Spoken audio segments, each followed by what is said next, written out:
मातृका रुद्रमंडले लक्ष्मी नारायण नवग्रह मंडले क्षेत्रपाल मंडले पूजनम नमः सकल देवी देवता आवाहित देवता पूजनम एक लिंगोपरि नाना विध नाना सामग्री द्वारा पूजन अभिषेकम रुद्राभिषेक नाना गोत्र ब्राह्मण द्वारा पूजनम महम करिष्ये।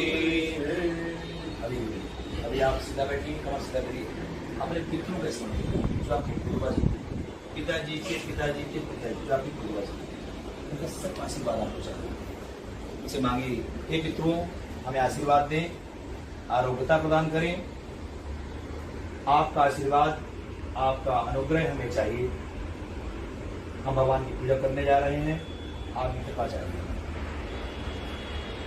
इसके बाद फिर भगवान से दिव्यराज से प्रार्थना करते हुए हरि ओम ओम यम यम चिंतयते कामं तं तं प्राप्नोति निश्चितं।